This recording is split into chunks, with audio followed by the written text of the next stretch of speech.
Have you ever thought, is this just me when struggling to stay organized, start tasks, or manage time? For those of us over 50, these challenges might not be just aging. They could be ADHD hiding in plain sight for decades. I'm Jami Shapiro, host of Grandma Has ADHD, and I'm building a community where your experiences matter.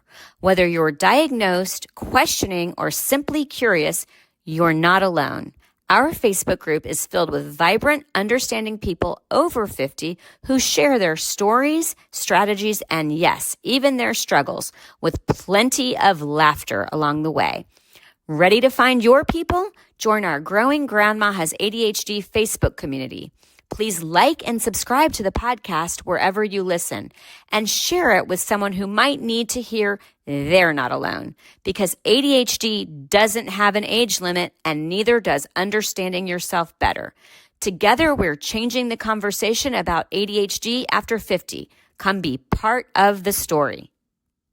Hi, and welcome to today's episode of Grandma Has ADHD. I am joined by a very special guest, Jeff Copper, who I actually had the opportunity to hear speak as a thought leader at the International ADHD Conference. And I went up to him after I heard him speak, and he was so gracious and really wanting to bring Grandma Has ADHD to center stage among the ADHD community. I will tell you that he's quite impressive, which I learned when I heard him speak. And again, a thought leader in a pretty amazing community of people. He has an MBA behind his name, as well as some very other I'm losing, when you lose the words and the initials. So, and he's Yep. nodding his head because just before the interview, we had to switch. We had to go from my StreamYard, which is normally where I record, to Zoom. And I had to share with him that I am sitting in my 16-year-old daughter's room because that's where I get the best internet connection.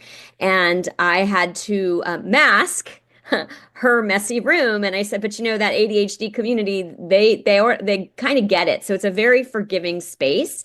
And I hope you will forgive me for not remembering all of the letters because you earned those letters. They were, they took you time and effort, and I don't want to diminish Yeah. them. But Jeff Copper, thank you so much. I also want to share that Jeff also hosts his own ADHD radio show. So I'm a little more intimidated than I might normally be because he really knows what he's doing. But welcome to Grandma Has ADHD. Jamie, thank you for having me on. And thank God it's taken somebody so long to do something like this because grandma has ADHD and most grandmas don't know, and there's not a lot of resources out there. So thank you on behalf of the ADHD community for what you're doing. I'm glad to see somebody's in this space. I appreciate that acknowledgement. And one of the things that I've learned with ADHD is that we tend to focus on where we are because we have the two times the now and not now. And most of us are not forward thinking about what's going to come next. And as I have shared in the podcast, this isn't just for grandma. It's also for grandpa and for seniors who may not have grandchildren. But I've been told it's a really catchy Yep. name, and it's more likely, and you probably agree with me, that women are going to be underdiagnosed more than men, just typically because not that we all follow gender conformity, but typically men were the ADHD boys in school who might have been diagnosed, where the girls were inattentive and we didn't think girls had ADHD. So you have a whole generation of women, especially, who were completely not even misdiagnosed, not diagnosed, or maybe Hmm. diagnosed with anxiety, depression, or some other condition that Yes, really was ADHD. absolutely. Well, I always tell people, there's plumbing differences and hormonal difference. So why would ADHD present the same way in women Right. and men? Right. And back in the DSM-4 days, they had three different kinds, and women tend to internalize things a little bit more, so they're more commonly diagnosed with depression and stuff early on. There's Mhm. also some buddy research on, they've changed the name on something called sluggish cognitive tempo that was often misunderstood with regard to inattentive. So as a general rule, particularly for the grandmas if back in the time, it was common for them to not get diagnosed properly. Hopefully they're getting the right diagnosis and can do some stuff with their life. So hopefully we can talk about some of that. Good. Well, I am excited to have you. So, share a little bit about your background, your ADHD journey, and how you got into the ADHD space. So I was diagnosed with dyslexia at age 9 early on. There was a hint in the report that I might have ADHD, but for the majority of my life, dyslexia and learning disability was the impairment that I was aware of and dealt with the most. It wasn't until much later in life that I got diagnosed with ADHD. I had already been doing some things. Quite honestly, I had figured out by that time that I didn't do everything like everybody else does. So I really was unique in as much I didn't really care how everybody else did it. So I had really kind of figured out my own quirky things to do. So by Hmm. the time I got the diagnosis, it's there. Dyslexia is probably a bigger challenge of mine, but the ADD doesn't, it's not very, I mean, it certainly muddies up the water a little bit, but I didn't get the diagnosis until my late 30s. And Okay. it explained a lot and was helpful, but I had kind of departed conventional wisdom early on and just started to innovate stuff on my own. And I really didn't have the difficulty many people do with realizing they do things differently and accepting it Okay. So, did you get your MBA before knowing that you had ADHD? during it. Oh, interesting. Okay. So, you Yeah. went, would you say now that getting your MBA later in life, although I don't consider 30s old, but for, going back to school might be, do you think that the ADHD played into when you went back? Um, it didn't necessarily. I read that chip all the time. There was a bunch of events that kind of came together where I stumbled into it and got the diagnosis. Hmm. Once I did, it was helpful. What was interesting to me was later in life, I read the book called Dyslexic Advantage, and to my surprise, when you have dyslexia, and this isn't for everybody, but the higher you go in education, the better you do. So when I was in elementary school, I didn't even take college prep. Like I couldn't handle English, much about Spanish, and I didn't take any chemistry. I was fortunate enough to go to college only on a swimming scholarship, Oh, which provided some interesting things. I had unlimited tutors, and so my sophomore year, first semester at Indiana, I think they had 35,000 students. I think I had the highest tutoring bill on campus. It was like, wow. hey, if I can get some help, why do this the hard way? And that's always been kind of, I'm not going to say I'm looking for the shortcut, but I've always been looking forward to be as efficient as I could. And so I got through college, and then later in life, I went and got my MBA. And the further higher I went educational wise, the better I did, which was a bit of surprise, which is also, the higher you go in education, the less right answers there are. Mm. So it was unique for me in that experience. But the key with me is I had so much difficulty with dyslexia as a kid. I literally had to abandon whatever you were supposed to do and kind of fend for myself. And I was able to figure a lot of that out. Well, which is an amazing trait of ADHD. We're problem solvers. So, of course, you would innovate and figure Yep. out, right?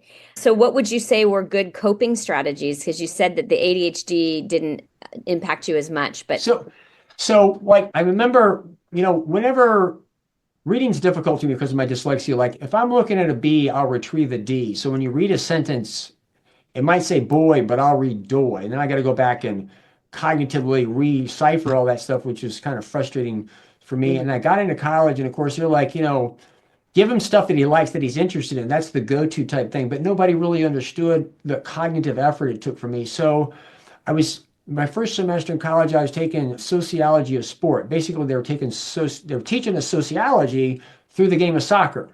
Ah, And the reading was massive. I can remember the first like 10 days I'm in there, I'm just sobbing in tears because I can't keep up with it. So I started to like, I'll just read the first sentence of each paragraph. Well, I'm exaggerating, but social books are nothing but run on sentences. So then I just got to where I read the first line of each paragraph, and I began to listen to the gist of what they were trying to say. And I would go to class and I would take notes, detailed notes, and I was able to, get an A minus in the class, which is okay.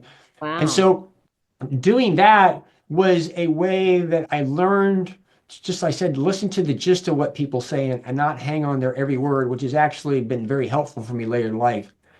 The other thing is that I had to write a term paper in that class, and the thought of having to write 15 pages by going do the research in the library drove me crazy. But I realized that if I interviewed people, that I could actually interview them and use their quotes as footnotes. And that's what I did, which fast forward when I got into the ADHD coaching and I needed to get out there back in 2008, everybody said you got to write a blog or you got to write a book because you got to make a name for yourself. And I'm like, I can't, no, I don't want to write. I can't do that. So I actually started my podcast. As a direct result of that. And it was fascinating because it was unintended, but by doing the podcast, I could talk to people. I didn't have to write. And little did I know I would get an education that you can't get in a book because I was interviewing all the experts and I was learning. I got to ask the questions. Right. And it has really paid off for me. And those are just two things that I've learned to do over the years that were really kind of my way of doing it that really, really helped. And part of this, I'm sharing my experience, but what I'd like people to take is that if you have ADHD, don't stick to convention. A lot of times, listen to your gut. Pay attention to your instincts. Though, if you listen to them, they'll help guide you to what works. I think it's really important that we get rid of the shame. Like we first really have to separate the shame around. And I, say frequently in these interviews, none of us chose ADHD. I guess it chose us. And you were probably at the keynote when Penn Holderness talked about the button, and he said that if he, could turn that button, click that button and turn off his ADHD. And I'm finding this to be the case among most of the guests that I've had. Most of us, at earlier points in our lives might have hit that off button, but most of us are actually really grateful for the ADHD and the resilience and the innovation. And to your point, every time I interview somebody new, I am just more tools in my toolbox. So having said that, you are an ADHD coach. How did you go from MBA to ADHD coach? That's a really, really kind of complicated story. Let me just say that I got out of college, I got a job selling group insurance and pension investments with Aetna. I did that for a period of time, and I was really an athlete most of my life. I came down to Florida, I was working for a company, and as a sales guy, I learned to underwrite, and I was able to go in and price things out, which is blah, blah, blah, blah, blah, blah, blah. But once I could do that, I got successful business-wise. And I was like, wow, this is kind of amazing. I never dreamed that I could be good at something like this. And so my competitive juices moved from more swimming and triathlons into work. And I found an interest in finance. And so that's what propelled me to go back to get my degree in finance with my MBA with a concentration in finance, which was fascinating to me because I struggled as a kid. But by the time I got to my MBA in my late 30s, the first class I took, I didn't take a test because I didn't really want to. And that was the difference from me having a 4.0 that I regret. But I never expected that I was going to do that well. So fast forward, I'd gotten in the upstart world for a while, and my life was at a time where my ex at the time was over 40, female, a large organization with a stable salary. So we decided that I would be more of an entrepreneur and stay home with the kids for a while. So I was Mr. Mom for about 9 months. And coaching was a means for me to kind of start a business and kind of grow with it. And instantaneously, I talked to a friend who knew me that suggested that I work with people with ADHD because I was very organized at the time, at least they thought. And so I really found a home in the ADHD community very quickly because the creativity that I began to use to solve my own problems really lended itself to that. And most people think that I'm going to tell them what to do in terms of behavioral training. I really don't. My job is incredibly creative. I mean, Ned Hollowell was interviewing me when they released the book 2.0, which was a rewrite of Driven to Distraction. And I was on the show, and I had this conversation. I know it's kind of fun because I caught Ned off guard because I was explaining that I coached a woman one time where a smell-based to-do list worked. And he's like, what? Like, oh no, if you get the right crayons, they have an odor to it. And he didn't know what's going on. Like, never before, never since have I ever done that with somebody. But the creativity that is involved with really trying to help somebody understand how their brain works and what it's attracted to is really, really kind of what I do. So I have my little aha Bob guy here, which is an insight. And so again, my job is incredibly insightful. And, I really don't go to work. I go to fun every day. Oh, I love that. I don't go to work, I go to fun. Okay, awesome. I'm going to pause for just a second and listen to our sponsors, but get rid of this frog in my throat. Ever wondered why helping a loved one declutter feels like speaking different languages? I did, especially with my mom. It wasn't until I founded Silver Linings Transitions, helping San Diego seniors organize, and move for over a decade that I discovered why. We all experience clutter differently. And for those of us with ADHD, it's a whole other world. If you are listening in the San Diego area and feeling stuck with moving, paperwork, photos, or home organization, our team at Silver Linings Transitions gets it. We understand ADHD's unique challenges, and we won't just help you get organized. We'll create sustainable systems that finally stick. Schedule a consultation with our team today at 760-522-1624. That's 760-522-1624, or find us at silverliningstransitions.com. Okay, we are back with Jeff Copper, sharing. I love his idea, Bob. I'm going to do a squirrel moment for you for a second and tell you my stepfather who raised me was Bob. And so whenever I hear Bob, I always think of him. How did you come up with Bob? I don't really know. What's funny is when I first started coaching, I was really having some difficulty with marketing my stuff. And I went to a bunch of experts and there was like, Jeff, you don't get it. And I'm like, no, you don't get it. But anyway, fast forward that I finally was dealing with a woman that was a part-time writer, and she was saying, your problem marketing wise, Jeff, is you're trying to change people's conceptual understanding of something before they even get what you're talking about. Like the world people think the world's flat and you know it to be round. It's like you got to convince them that it's round before they understand. He said, you can't do that in 6 seconds or 8 words. I'm like, oh my God, which is right. And so I was like, at that moment, I began to understand some things. So anyway, Aha Bob is what we call him, became the symbol of that. And if you really look closely at the light bulb, aha is spelt into his brain, which a lot of people don't necessarily get. And so I don't really know why it came about, but my graphics person and we just started referring to it as Aha Bob, and it has stuck ever since. I love it. I remember Aha Bob. Yep. So Aha Bob is one of those things. I'm a little bit different coach because I interviewed Dr. Russell Barkley for years and began to study his construct that refers to ADHD as an executive function impairment, which is absolutely brilliant. The model is phenomenal. And so my practice, I spend most of the time, we make observations off of what we can see. Executive functions are intangible, so we have a tendency to treat the symptoms. And ADHD is really more of a thinking impairment than most people realize. So give me some examples so that people can understand what you mean by that. Sure. Let's do an attention exercise. Okay. You remember exponents when you were in school? You might need to tell me what those are. Math was not mine. Like 2 to the power of 3, go Yes. 2 times 2 Yes. times 2 would be 8, okay? Okay. Without using your fingers. Okay. And without talking out loud, can you calculate for me the 3 to the power of 5? Uh-huh. Yes. Oh, you mean tell you what it is? 15? Calculate. No, it's 3 times 3 times 3 times 3. I'm sorry. Yes, that's what you told me. Now I'm really showing it's not my ADHD, it's my poor math. So, without using my fingers? Oh, without using my fingers, you just stumped me. Okay. So the reason I do this is that to do this, you have to go 3 times 3 is 9 times 3 is 27 times 3. So you have to keep track of the calculations inside your head, but you also have to keep track of the number of times you've multiplied that's why I can't it times do that 3. Right. That's why I said not do your fingers. And so what you're having to do is you're having to hold this in your mind as you do these calculations, right? Well, ADHD is an executive functioning impairment. You're using your working memory to get to that answer. It's impaired. It's harder for you to do that than a neurotypical.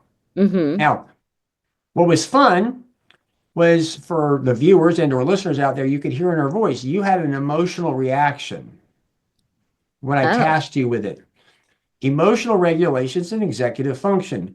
When I'm tasking you with something that's cognitively difficult, you were like, oh, I'm no good. You had an emotional reaction to the exercise I was going to put you in, because I was putting you in exercise that was going to be cognitively difficult for you, and your reflective action was to escape it. Interesting. Yes. And if you would let me write it down, I could have done it, by the way. Which is the trick. People with ADHD say they're big problem solvers. Well, I'm not saying they're not, but ADHD is an executive function impairment. Executive functions are a collection of mind tools that we use to solve problems. Mm-hmm. The issue really is people with ADHD, because it's impaired, they struggle to do it inside their head. Mm-hmm. If they can externalize the thinking, then they can do it. If they can't, they can't. So the exercise of 3 to the power 5, I mean, some neurotypicals can get it, some struggle with it, but the intention was to say that's thinking inside your head towards the goal. Now, I'm not talking about contemplating, I'm not talking about learning, I'm not talking about judging, I'm not talking about daydreaming, I'm not talking about worrying. People Mm-hmm. begin, you use thoughts for all those things and they get confused. Problem solving is actually solving a problem. And I'll tell you right now, Jamie, you don't have to show me your procrastination list, but I could probably guarantee about 80% of the items that you're putting off have two characteristics. They're multifaceted and they're ambiguous. Okay. Because they're ambiguous, removing ambiguity requires you to think. So reflexively, you escape to do something that's cognitively easier. Do you know what So, I've discovered my escape is? I like to clean. So when there's something that I don't want to do or there's a big project, yep. I find myself cleaning.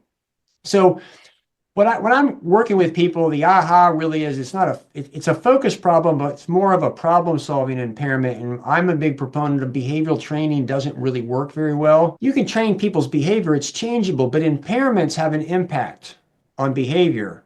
Mm-hmm. Impairments require accommodations. Like Mm-hmm. my eyesight is impaired.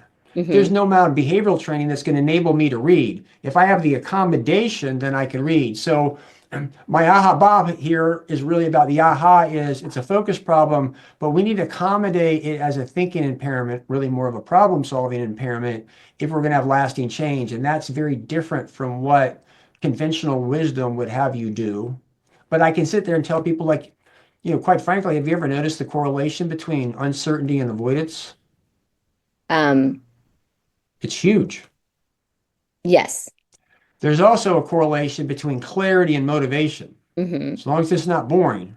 If you Right. have clarity, you typically do it. So people are like, oh my God, I got to get momentum. Well, that's a feeling that you get when you're doing some stuff. When you're doing some stuff, that happens when you're clear. So when I'm coaching people, don't focus so much on the momentum, focus on getting the clarity because that's the root cause of what you're trying to do. So at the end of the day is a lot of what I'm doing is trying to help people to look at ADHD a little bit differently and help them problem solve, which is So, one of the things. Go no, go ahead. ahead. No, I was going to say, I want to make sure that we turn that into how this is going to translate to older adults. And so, That's exactly where I was going right there. So when nice. you hit age four, like the exercise of 3 to the power 5, I was asking you to use your working memory to do that calculation. Well, when you start to hit age 40, I don't care who you are, but your working memory begins to deteriorate. So if you've got ADHD and you've got an impaired working memory and age begins to deteriorate, it begins to get worse over a period of time. Now, Mhm. part of the challenge in our world right now, and you and I talked about this before we're kind of coming together, is that a lot of the world is going digital and it requires you to toggle. Now, this is a really complicated concept I'm going to try to make simple, and that is if I were to give you a website and send you like a PDF of a password and said you can't print the PDF off, you have to toggle between the website and the PDF. And you have to read the password and you have to hold it in your working memory to put it into the website to get through it. And I gave you a complicated password, you'd get so frustrated you probably wouldn't do it. My point really is that when you have ADHD, the fact that you're having to grab information from one place, have some instructions between getting that to where you need to go while holding that information in mind and Mhm. plugging it in is a challenge. As you get older, it deteriorates. Particularly now, more and more older people are having to toggle among things. There's less access to paper.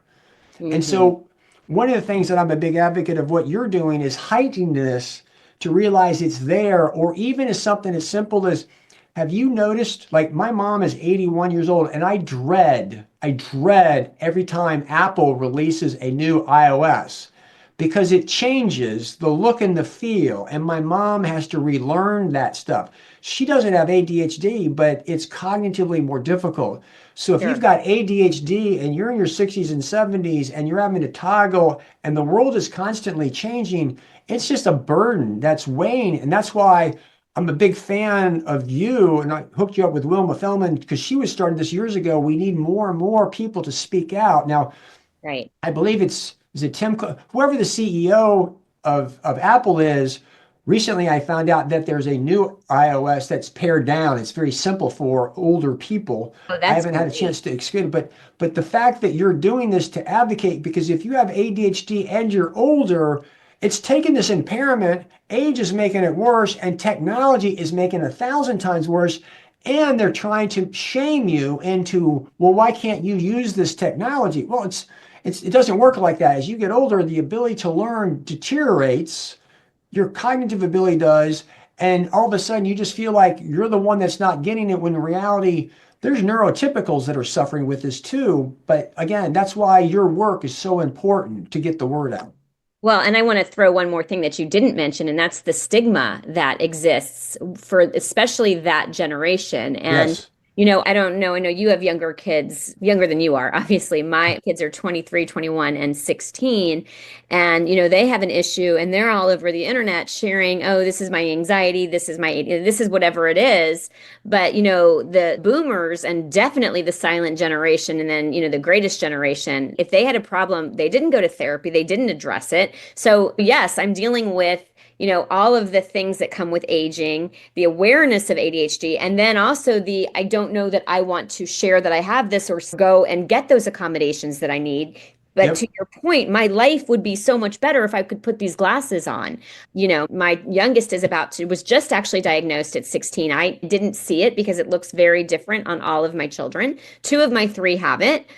And she is, she's getting accommodations in school, which if I had had those, or even more, my mom, who was the original grandma, she said if she didn't complete college, and my mom is super bright, and she said if she had known she had had ADHD, and if she, could have medicated or been aware, her life would have been Yep. completely different. So Absolutely. part of my mission is awareness because, there's no reason we can't. And my tagline is make the rest of your life the best of your life. Once you can improve, but we have to talk about it. And then we have to also, soothe that wound of what would my life have been like if I had known. Yep. And so there's a lot at play, but I am an advocate. I mean, someone with ADHD, once they have a cause, until they lose interest in that cause, Yep. Yep. But you know, you have so much material. You have no idea.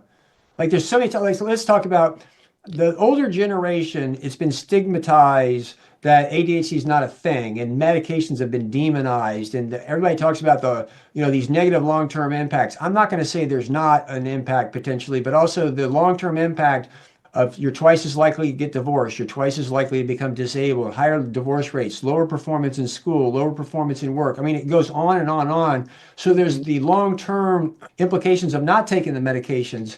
And so often, the older crowd, the press has demonized the medications, which I'll get to in a second. And so many times people don't seek that out until a moment of last resort. Well, the shame and the wheels have come off. It shouldn't be the last choice. And so now there's this stigma and there's this, everybody's afraid of what's going on because of this stuff. And by the way, the media socializes it. Stimulant medications are an abused substance. Athletes use them as performance enhancing drugs. So if Chris Brown and the Braves or Wes Walker takes it, they're quick to say, oh my God, these are an ADHD drug. Well, no, they're a performance enhancing drug that's being used by an athlete like other types of things. It doesn't have anything to do with ADHD, but they demonize it as if it's an ADHD problem. And so there's a lot of misinformation. And you getting out there to give the educations to open people's mind. What I'm saying, I'm not pro-med, but I'm anti-suffering. And there's a lot of people whose I, life could really benefit from something like this, and they don't have the education to realize that there's a long-term impact of not doing this. You know what I'm saying? well, Absolutely. But, the challenge that's going to come with the seniors is going to be how it mixes and interacts with other medications and other health conditions. So while I am very pro medication when it's appropriate, I am absolutely doing this podcast to pills don't teach skills because Yes. it's right. So I've really tried to stay very neutral when it comes to medication, not because I am against it, but because Well, I'm yeah. really Yeah. aware of. Yeah. What I'm trying to, my point is, as you're educating seniors on what it is and what it's not, so they can make an informed decision for Yes. themselves, not being swayed by emotions of the public and what's going on. And yeah, pills don't teach the skills. And so a lot of times, like I know this is that it frustrates me because in my podcast, I've had people want to advertise on my program with an app that they claim is ADHD friendly. And if you really understand ADHD, it's like, okay, this app, it's visual, but if you understand working memory, the fact that they're delivering it to you on a cell phone that requires you to toggling is rendering the concept useless. In other words, the very device that they're Mhm. delivering then makes it worse. Mhm. And people don't understand that, but you're programmed to think, oh my God, this is a be all end all when it's not. And so that's why what you're doing is so important to get the word out for people to be aware of it and be Right. conscious of what's going on because there's a lot of stuff out there that it sounds really good, but it doesn't necessarily work. And again, seniors are the ones that probably need it the most, which is why I'm like, thank God you started this because it's been needed for a long time. Well, I appreciate it. So, having said that, and I love the pats on the back there, especially, with I'm that. not kidding. I'm serious. I'm serious with a heart attack. Like nobody's ever talked about this crowd, and Grandma's ADHD is brilliant. I mean, when I met you, I introduced you to a whole bunch of people. Like, game on. You need to do this. Thank you. I appreciate it. So having said that, to our audience who is listening to this, and like I said, I feel like I am slowly building a bridge, one pebble at a time, right? What can you say to improve the quality of life for a senior or a family member who is frustrated by it's like, listen, I know my mom or dad has this, and I know I've got some of those interviews coming. How do I approach the subject with them? How do I, get them to understand where, even bringing in a coach, especially if medication is not an option? And why does it matter? I mean, that's one of my biggest Okay. frustrations is when people say, So go yeah. ahead. So I'm going to try not to talk too fast. This is a big topic. To really understand it, Jamie, can you imagine what it would be like to stand in front of all your family, all your friends, all your business associates, and just take all your clothes off and stand in front of them butt naked? Could I do it 7 years ago when I liked my No, body? no. Could you imagine what it'd be like right now to do No, that? I'm kidding. It was a joke. Like I Yeah. was, yeah, right. Can, So you can feel you like feel? that's, No, no, no. Hang on. Can you feel the anxiety in your body? mm-hmm, So executive functions, one of them is emotional regulation. When you are threatened with your life, I always define an emotion as a reflexive reaction. So if you're threatened with your life, you go to fight, flight, or freeze. It's a mm-hmm, reflex. It's not a mm-hmm, choice. You're not thinking it. It's a reflex. I asked a woman one time about the naked thing. I said, why wouldn't you want to take your clothes off? She said, I wouldn't want to reveal my mommy tummy. In other words, I'm revealing things that I don't want people to see. mm-hmm, This is important because self-awareness is an executive function. mm-hmm, It's an executive function. To be self-aware means you need to look at yourself in the mirror, metaphorically, butt naked. It's not a comfortable experience. In fact, there's a lot of people that are not self-aware because there's lots of things about themselves that they really don't want to admit. mm-hmm, So reflexively, people with ADHD are defensive when you're approaching them. So that's why this is such a hard conversation is if you're going to them and it doesn't matter what you're doing, it's their interpretation. If they mm-hmm, feel criticized or threatened, again, I said this is a reflex. mm-hmm, Reflexively, they're fighting back. You're coming in peace with all the love in the world, but it doesn't feel like it to them, and they're not even aware of it. So reflexively, they're fighting back. So the trick of this is how do you create a safe enough environment? Because if you're a therapist, if you're a coach, if you're anybody, you've got to create that safe environment for people to take their defenses down in order to begin to do this. And oftentimes loved ones see somebody in pain and they don't want the pain and they're trying really, really hard. They don't realize I got to get them to do it as a very controlling mindset. And the more you're trying to get somebody with ADHD to do something about it, the more defensive they are. So mm-hmm. it's really a delicate balance to kind of come in and be empathetic to get their guard down because you want to control, you want influence in what they're doing, not to try to control them. And it's a delicate balance because, again, this is an executive function. It's a reflexive reaction. A lot of people with ADHD, they don't necessarily want to have it. So how do you get somebody's attention that they need help when reflexively they're feeling threatened and they're going to fight, flight, or freeze? I mean, I can't solve the problem in this Oh, I was because waiting for it's you to tricky. tell me. Give me But the the issue answer. is that's why this is so delicate. And the one Mhm. thing I will tell you is that if you go after them too hard, Mhm. you're going to make it worse Right. because and that's counterintuitive because you have to self-regulate yourself. Mhm. You have to pause and calm yourself down, which is like an ADD thing, not to go do that. You love them, you don't want to have trouble, but it's really hard. I'm a big fan of Elaine Taylor-Klaus at Impact Parents, and she talks about this a lot. Is when you have kids, if you're trying to control them, you want influence on them. The more you try to get them to get it, the more influence you leave. So it's kind of counterintuitive, but it's not an easy answer. And if you had the answer to this, Jami, you wouldn't be here. I tell you that you'd be Nobel Peace Prize. You'd be a billionaire because it's tricky. Well, Um, I will share one of the things that I do in my real job as a senior move manager and a senior home consultant is, a lot of times we go into a situation where an adult parent is, really not doing as well and there's a decline and you can see it in their activities of daily living. And so what I remind the adult child, that this is your parent. They still want to be your parent. They want to take, I mean, we don't want to be stripped yep, of that role, right? I said yep, sometimes you have to come from it as, the choices that you are making are impacting my mental health yep, because I worry about you. And so this is why taking steps to help with your memory, like a perfect example for me, I left boiling eggs on my stovetop. I was in my 40s, maybe early 50s. Nobody wants to say, oh, she's got dementia. Let's put her in a, senior community. But when it happens to a senior, then we all want to go to that. So I don't want to worry about you. I think that, and my mom actually and I have bonded over the ADHD. And yep, I've said we are closer now than we've ever been because I yep, finally understand my mom in a way that I used to think she was yep. just like, why can't you just get it together? And now So, I realize there's a yeah, reason. so I want to validate. Remember, you're doing this not by attacking them. You're saying, "Hey, I'm worried," type of a thing. The Hmm. thing about people that are with ADHD that are older, like my mom is 82. I just came back from her yesterday for Christmas, and we've talked to her. Like, Mom, I need you to get in an independent living facility because it's more of a dorm environment. It's more social. Like, I'll worry less of you. But what I said a second ago is, if you're pushing to get them to get it, you're going to have a hard time. What you're doing is great. Hey, I'm worried about this. It keeps me up at night. Da, da, da, da, da, da, da.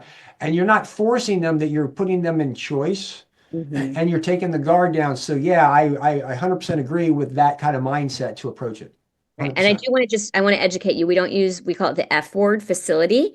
It's a community. And it's a facility if it's skilled nursing or memory Yep. care, but independent or assisted living is not a Yep. facility. So that's And one of it's I'm not living in that world vernacular, but words are right. important. So that's, I mean, I thank you for bringing that up. That's a Yeah, good point. absolutely. Well, I'll even have a senior client say to me, I'm moving to a facility, and I'll say, do you belong in a facility?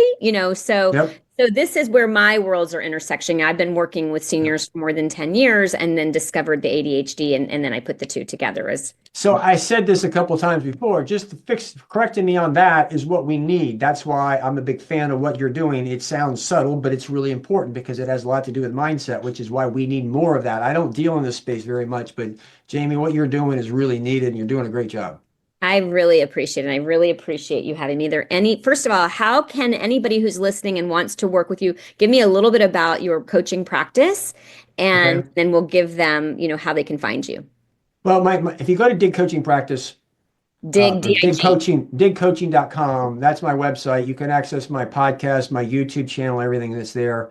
I do one-on-one coaching. I have engineered a new field of engineering called cognitive ergonomics from the inside out. Systems engineering is a field of engineering about processes. Ergonomics is about fitting the job to the user. It's quite advanced in the physical world, not so advanced in the cognitive world. What I've done is I've used Dr. Barkley's model, something I've developed called attention scope, and it's not coaching, it's not therapy, it's an engineering approach to designing accommodations to fit the cognitive abilities of the person.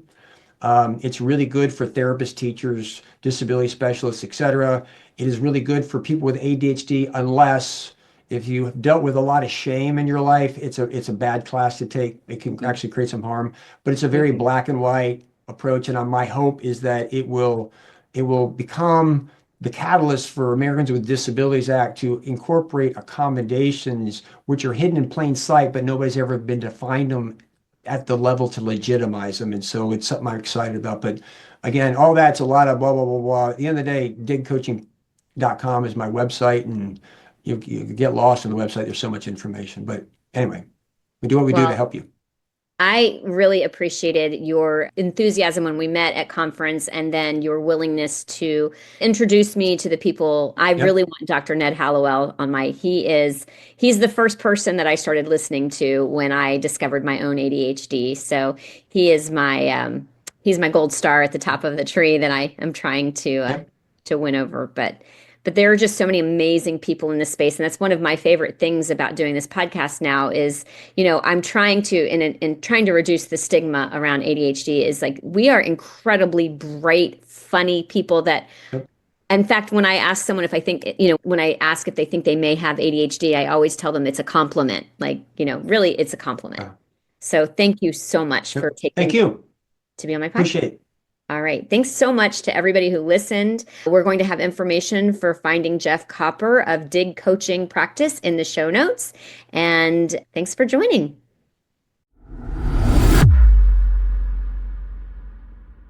The opinions expressed on Grandma Has ADHD podcast are those of our guests and hosts and are intended for informational and entertainment purposes only. This podcast does not provide medical advice, diagnosis, or treatment. The content discussed in this episode is not a substitute for professional medical advice, diagnosis, or treatment. Always seek the advice of your physician, mental health professional, or other qualified health provider with any questions you may have regarding a medical condition or mental health concern. Never disregard professional medical advice or delay in seeking it because of something you have heard on this podcast. If you think you may have a medical emergency, call your doctor or emergency services immediately. The host, guests, and producers of Grandma Has ADHD do not assume any liability for the content of this podcast. Listen at your own discretion.